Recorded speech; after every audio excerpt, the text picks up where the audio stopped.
additional presentation that was added to this session. So we have Nathaniel,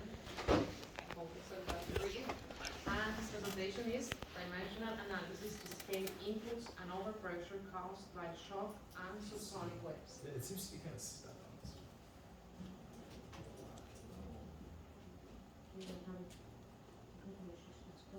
Sorry, guys.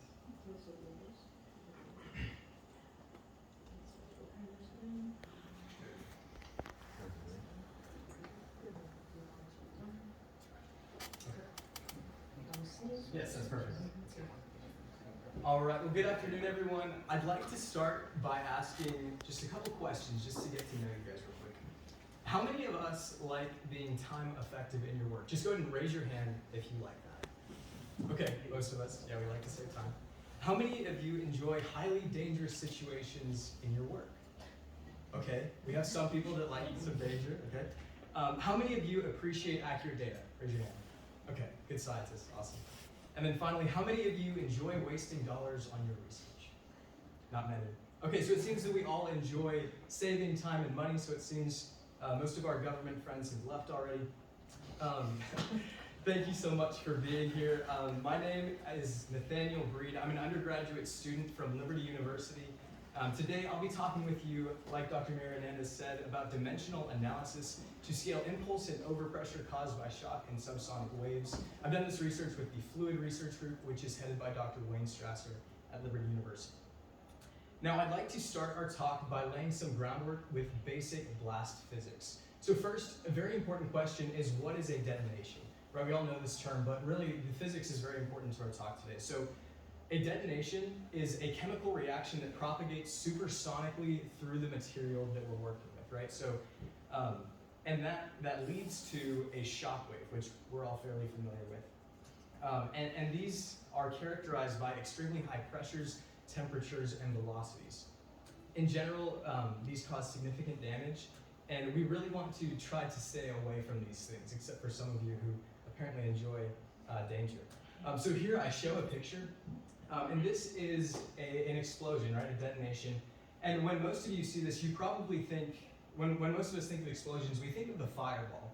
But really the most important characterizing things about an explosion is actually the shock wave, or the shock front, which you can see here. So that's a shock wave. And at this point, two very important things are happening. So two terms, peak overpressure and max impulse. These are important terms, so they both occur at this wave front. And it's really easy to understand this by looking at a graph. So peak overpressure is going to occur right at that point there.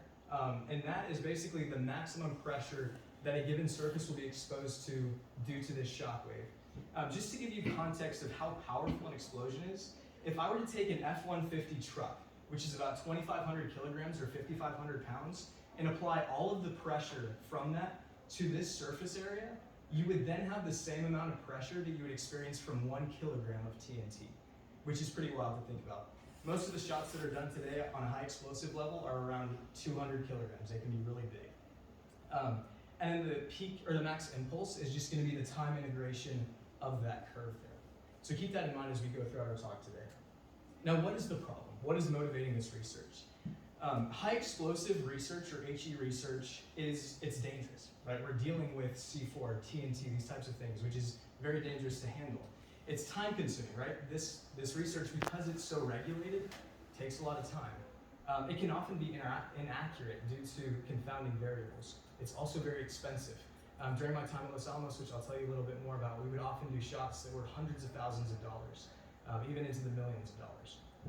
And then on top of this, current scaling models are really insufficient in some ways. They're great in their own rights, but one of the biggest shortcomings is that they don't account well for interaction with complex geometries. We'll talk about that more in a little bit.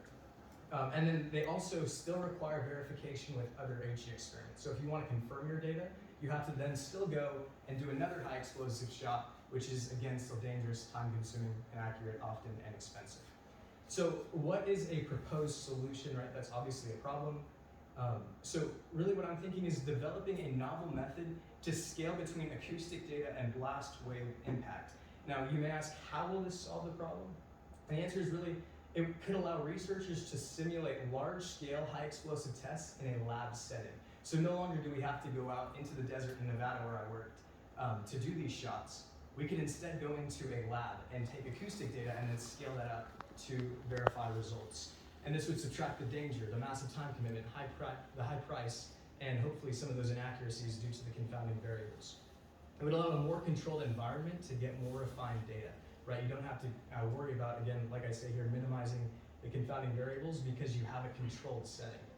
And then it could lead to a far more accurate model for a complex geometrical scaling, right? We understand a lot better how general acoustics interact with complex geometries than we do how shock waves interact. Now, what is my experience and who am I doing this with? As I mentioned, I've worked with Los Alamos National Laboratory with the J Division, which is Integrated Weapons Experimentation, for 2 summers and 2 winter breaks as an intern during my undergrad experience. So during my time there, I helped field highly technical explosive shots at the Nevada National Security Site, previously known as the Nevada Testing Site, where America has done most of our nuclear experiments. During my time there, I experienced those problems with high explosive experimentation firsthand, right? So seeing the inefficiencies, the danger, the expenses, and the inaccuracies due to those confounding variables. Now, who are my mentors? Who am I working with? Dr. Wayne Strasser from Liberty University, who's actually here with us today. And then Dr. Stephen Pemberton, who is in the J Division at Los Alamos National Lab, who has decades of experience with high explosive experimentation. Some pictures for you just quickly. So this is called P-Tunnel. This is about 1,000 feet into a mountain. This is where we do some shots. This is UNA. This is 1,000 feet underground. This is where America does most of our subcritical nuclear experiments. And then this is called BEEF. This is my favorite. It stands for Big Explosive Experimentation Facility. So we'll take 1,000 pounds of C4 and send it off there. So what is the goal of this presentation? And I want to start by offering a disclaimer. Unfortunately today, I won't be presenting a novel scaling parameter. I'm not there quite yet, just because I am starting this right now. I've started it recently.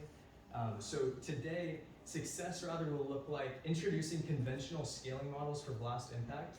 So looking at the Hopkinson-Kronz, which we'll break down more, the computational models that are currently used, and then discussing the gaps that are left by those approaches, proposing research that could potentially fill these gaps, and then identifying and discussing important variables, and finally we'll end off with some next steps.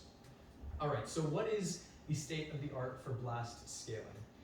The primary method that is used for scaling today with blast overpressure is the Hopkinson-Kronz, or the Q-root scaling law, which has its root in World War I. Basically, this just says that Z, or the scale distance, is equal to R, or the distance from the charge center, typically in meters, could be any distance, divided by weight, or the charge weight, typically in kilograms of TNT, raised to the 1/3 power. So to give you an example, let's say we had a shot with 50 kilograms of TNT and we're measuring the overpressure from 100 meters. The scale distance would be 27.2. And then let's say we wanted to take we wanted to get the same overpressure, or to scale that from 10 meters away.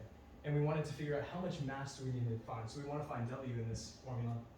We would end up needing to use 50 grams to get that same overpressure, or to scale it basically from 10 meters away. So that's the primary method for blast overpressure scaling. And then state of the art continued. So what are some of the computational models that are currently being used? The first one is CONWEP. This is developed and maintained by the United States Army Corps of Engineers Protective Design Center. This is highly effective at predicting peak pressures behind walls. Now what does that mean? I've included a little illustration here. So let's say we have a blast go off, and then we have our wall here, and our friend, we'll call him Bob there. So if we want to predict what is the pressure that Bob is experiencing behind that wall, we could use CONWEP very accurately to predict that. But again, this is with a very simple geometry such as a wall. Another one is Blast Effects Computer. This is developed by the DoD Explosive Safety Board. It's effective at predicting peak pressures. Again, very simple things, primarily based on data that has been given to it from the DoD, and just scaling that. So these are really the state of the art for computational models. Now, an example of this, in my research, I came across this study titled The Mitigation Effect of Barrier Wall on Blast Wave Pressures. So what they were doing was looking at the effectiveness of barriers at attenuating blast overpressure. They performed this at a 1 to 50 scale. They used both the Blast Effects Computer and the Hopkinson-Kronz law to predict the overpressures. So if you look at the chart, you can see We have that scale distance that I was mentioning, the meters over kilogram raised to the 1/3 power versus that pressure. So it is effective, right? People are using this. You can see a nice linear trend there. These methods are effective at predicting very simple things. But then the question becomes, is this sufficient? And I put yes, sort of. They are very effective for scaling between blasts and simple geometry. But again, so much of the problem that we're seeing is that high explosives are dangerous, and if we need to scale between blasts, we're still having to perform high explosive experiments, still dealing with the danger, time consumption, expenses, data, right? All these problems that we mentioned. So it doesn't really mitigate that problem. And then it also lacks accuracy as it pertains to interactions with complex geometry. If you want to look at the way it interacts with a very simple wall, that's okay. But if you want to look at something more complex, that becomes a problem. Now, I mentioned complex geometry several times. So what's an example? Let's say someone were to place a bomb in this room. So those are all walls there, we'll say. Let's say we put a bomb in that room, and we have our friend Bob back, and we want to know what is the blast overpressure that he's experiencing now. Well, that geometry just got a lot more complex than if you only had one wall. Current models really can't do this well. So what is the research to fill this gap? And I put BS there because this is what I'm proposing to do during my undergraduate work. I still have a year of undergrad to go.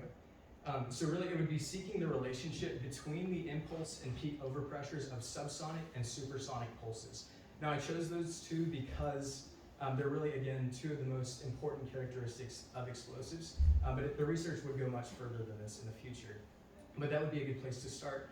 And to do that, we would take a dimensional analysis approach. So identifying the important variables, performing a Buckingham Pi theorem analysis to find the dimensionless parameters to scale between those two, and then designing an experiment or simulation. I think it could be really cool to use an ANSYS Fluent or something like that for this. So designing a physical configuration or the simulation for this experiment, determining the necessary data collection and methodology, right? What do we need to see in this? How are we going to get that data? And then determining the necessary hardware or software to perform this experiment would be a vital step. Finally, obviously performing that experiment that we just designed, or running the simulation and analyzing that data, and drawing conclusions as to the accuracy of the scaling parameters. So that's really the path that I see myself taking over this next year with this research. And then the variables that we're going to have to consider for overpressure, again, this is really a preliminary analysis, but what I've come to so far, overpressure would be a function of the initial pressure at breakout. It would be a function of the medium properties, so things like density, viscosity, the distance from the source. Obviously, we talked about with Hopkinson-Kron's, it scales with the distance. Sound speed, right? How fast is the sound traveling through the air? So those would be very important to overpressure. And then with impulse, it would really be the same variables, but you would also have to take into account the duration of the pulse that's being experienced. And then some other important considerations that would likely come into consideration, obviously, would be surfaces involved. So things like how resonant, or is the frequency of the wave going to be in the resonant zone of the surfaces we're working with? How thick is the barrier we're working with? How reflective is that barrier? Things like that would likely become important to this research, as well as frequency of the waves. There's a lot of hypothesis in this industry that different frequencies have significant impact on how, how much the pressure impacts the surfaces that it's interacting with. Now, future research with this, that could become maybe a PhD or master's degree. That could be something like simulating the interaction between shock waves and complex geometries, right? That's really one of the most important things to this, and I would love to look more into that in the future. This would involve a much deeper look at diffraction, refraction, reflection, right? Complex wave interactions with different media and geometries. And then utilizing the research that has been done on sound attenuation by barriers. Thankfully, a lot of research has already happened in this area with acoustics. So taking that and then seeking a way to relate it to supersonic waves would be very fascinating. If this could be done, it would be very beneficial for several industries. Places like the Department of Homeland Security that want to do research into, like that question that I had earlier, right? If there was a bomb in one room and someone important in the other room, how much is that going to affect them? Mining companies, right? If I'm going to set off an explosive in a tunnel, I want to know what the overpressure is going to be at the end of it so that I can predict it, or accurately predict the effects. National laboratories, right? I work at Los Alamos. That would save a ton of time, money, things like that. and many others. I think the biggest thing with this is that it has potential to really protect people and advance our national security. So in summary, there's a big problem in HE experimentation, right? We talked about it, we all agree, most of us agree, we don't like dangerous things, we don't like wasting time or money, we like accurate data, and there's something that is opposing that. There's a gap in this industry, right? Current methods really aren't adding up, and they leave a gap. I believe that dimensional analysis and a novel scaling approach could be a solution to this, and this research, again, I believe has potential to benefit many people. These are my references. I'd like to thank you again so much for your time. Some contributors, again, Dr. Wayne Strasser and Dr. Stephen Pemberton. Yeah, thank you guys. I'd love to take any questions.